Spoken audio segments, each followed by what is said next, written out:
night. Earlier in Israel, a moment of silence in several cities to mark that 1 month since the killing of 1,400 during that Hamas-led rampage. These are live images we're showing you right now. There have been prayers and rallies to also be remembering the more than 240 believed to be held in the Gaza Strip.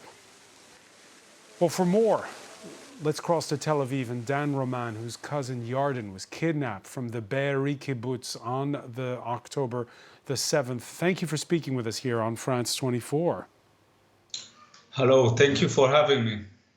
It's been a long month for your entire family, a harried day where her husband was able to escape, but not her. Yes, on October 7, during the terrorist attack, Yarden and her family, her man Alon and her little child Geffen, they went into the bunker and while hiding from the terrorist attackers. We managed to text her and to ask her how are they doing, and she said we are okay, we are in the shelter.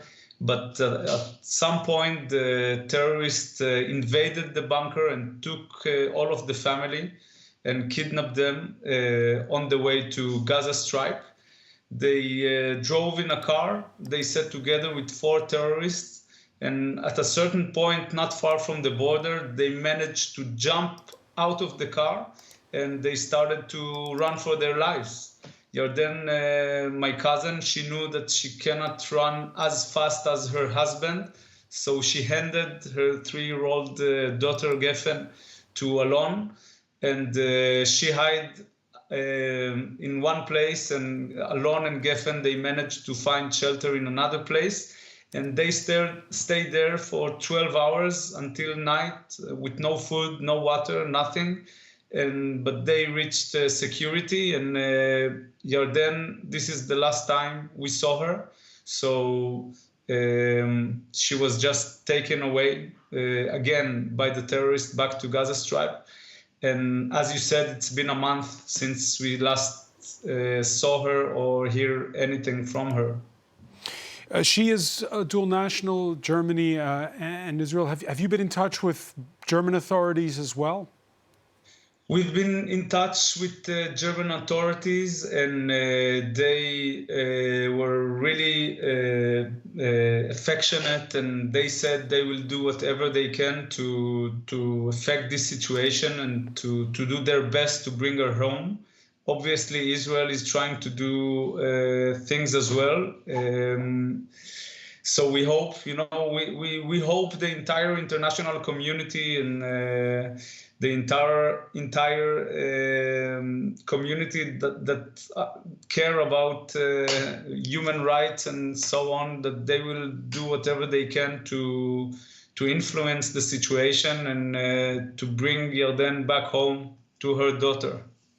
Israel's prime minister says no stop in the offensive in Gaza until hostages are released. Is that the way to go about it? To be honest, I have no clue. I am not a military man. I don't know what's the right situation. This is a very complex situation in terms of politics and in terms of military. I can express my own opinion as a family member of Yarden. Obviously, my main interest is to see her coming back home.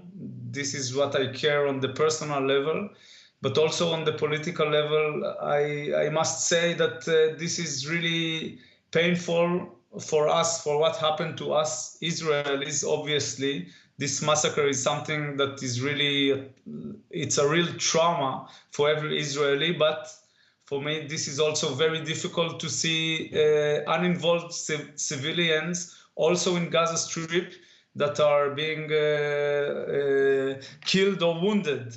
And on the other hand, Hamas is a monstrous terror organization that is using his own civilians as men shields. So this is very complex because we can also not allow this organization to be on our borders firing missiles. declaring that they want to demolish the state of Israel.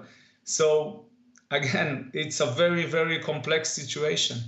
One final question for you, Dan. How's the Romann family coping? What's your way of coping? This is also a difficult question to answer, because this is obviously a real shock. I think no one can imagine someone from his family being kidnapped, and this entire family has been ripped apart because Yarden is not with us. And there are many difficult moments that first of all, we want to have a certain sign of life from Yarden, to know that she is healthy, that she is in a relative place, that she is safe, relatively safe. But obviously, it's very difficult on one side, but on the other side, we are focusing on being active and to do whatever we can to bring her back home. So this is what we are focusing upon at this moment. Dan Romann, our thoughts with you. Thank you for joining us from Tel Aviv. Thank you very much for having me.